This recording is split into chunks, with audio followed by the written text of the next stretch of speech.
all right, we need to make so and so many more beds, so many more prison cells to house all these inmates that are going to be going to prison in the future.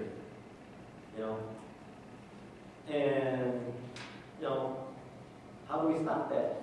Well, part of it is the whole environmental box. You know, where you grow up at. You know, if you grow up in North Minneapolis, and in North Minneapolis, all you see is mom and dad selling drugs, being in gangs, or you know, seeing your neighbors down the street dealing drugs, prostitutes walking back and forth in front of your house, people getting shot, friends that you go to school with getting shot, people getting beat up. You know, that's all you see. And the language they speak is, you know, profanity. They don't know how to express their emotions because every little thing is fuck this, fuck that, you know. Nothing but profanity. And kids growing up raised in that type of environment, when you get to school, something happens, you're trying to express yourself and you start cussing. And of course, in school, you know, they don't allow cussing. What happens when you cuss? Principal's office.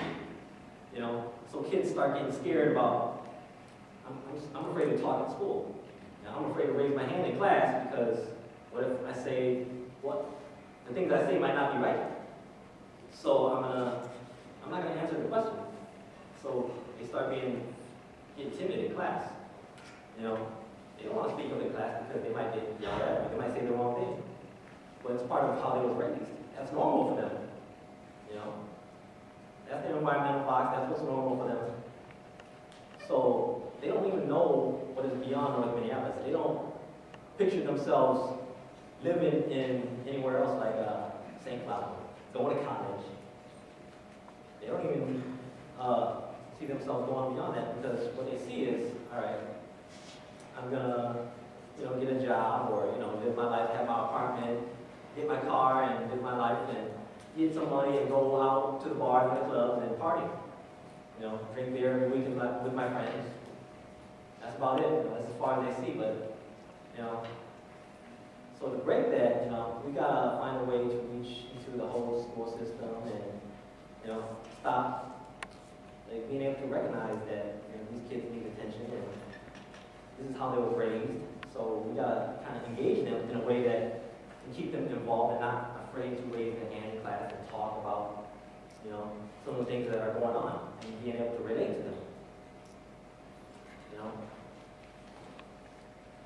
And my environmental box was growing up in the Hmong community. And in the Hmong community, my parents, we didn't talk about emotion. We didn't talk much about, you know, socializing with people. It was just go to school, do good in school, and they did good. So, you know, growing up, I kind of had trouble engaging people and just following people, and I didn't have no sense of self, so that's kind of why I kind of ran into gangs and stuff. But that kind of led me to going to prison and stuff, and from prison, you know, engaging with people and exploring my boundaries and stuff was good. You know, I got involved with a program called the Alternatives to Violence Project. They talked about how to resolve conflicts without resorting to violence. Talked about relationships, communication, how to listen to people, how to express yourself without, you know, attacking somebody, or without using words that puts people up at, you know, defensive, you know. And these volunteers, AVP, Alternative to Violence Project, is ran by a whole bunch of volunteers that come in, and they take time out of their lives. You know, they work 40-hour weeks, and they come to the prisons, and they talk to people, and they engage them, and treat them like people, and talk about them about daily life and some of the things they're going through, and it gives them a sense of value.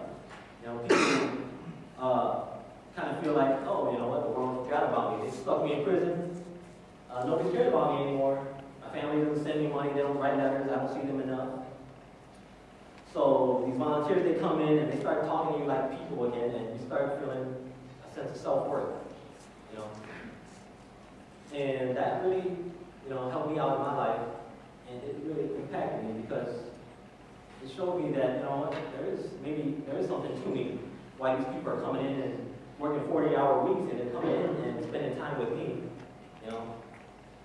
So that helped me out, you know. I found out more about my past, did a lot of reflection about myself and what caused me, what led me to that point, what led me to commit that crime, what led me to join gangs, what led me to act violently towards people, you know. And that, along with other programs like prison programs, like vocational classes, college programs that they're holding in there just to give guys more opportunities to learn things, to become more successful when they're out here, you know. And that really helped me out because it helped me find out about myself, that explore my horizon and see like what is possible for me, you know. That I can do more things than just work at a factory or McDonald's. You know, that I can go to school and get a degree and achieve things and affect other people's lives.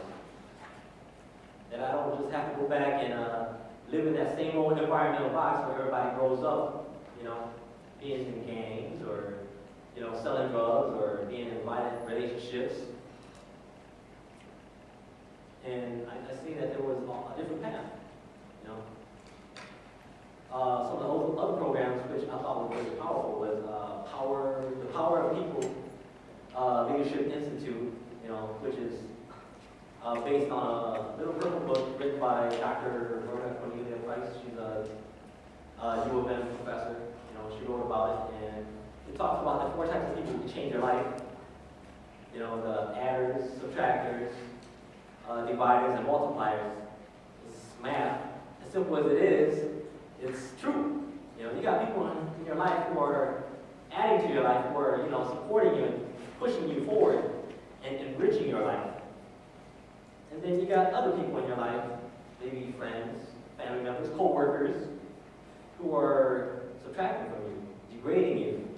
You know, they're making fun of you or just not adding anything to your life, not giving you much to work, you know, any encouragement. So those are like subtractors. And then you got multipliers, which are like professors, bosses, or, you know, people with power, and they see that your potential, and they give you those opportunities. Oh, yeah, you're studying for to be a teacher. Oh, well, there's an internship over here. You know, that's a multiplier. They're, you know, trying to see your potential and trying to take you to the next level.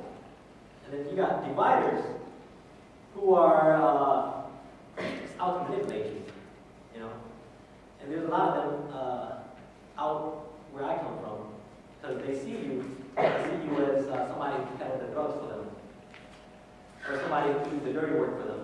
You know, oh, why don't you go, go meet some girls at the club and bring them over to my house and or could you drop this package off over there, you know? I ain't got time, but, you know, go drop it off for me, please. I'll give you some gas money, here's a little bit of money to compensate you. But, you know, all in all, you don't really understand it. You see the money, they dangle it in front of your face, and you see it, and you're like, oh, okay, yeah. You're my friend, you wouldn't do anything to, you know, harm me, or you ain't trying to use me. You know, I trust you. But, you know, basically they're just manipulating you and using you. So, you know, any 4 people, I mean, any person you can meet in life, you can put them under one of those 4 categories. You know? And I learned about that. And I learned about my own personal worth. You know, that I am valuable. Each person has a birthright, you know. You're valuable, you're powerful, you're important, and you're lovable. You know? And when you know about that, and you have your self-worth, and you know about yourself, you can go out there and you can, you know, be confident. And, you know, speak out about different things and take action towards, you know, bringing your vision to life. And that's some of the things I learned about in that class. But that really helped bring me together to where I am and feeling like I can sincerely change the community, you know. So, you know, I spent some time in prison, went through that system, and a lot of guys in there, I had seen that they were interested in going to school and getting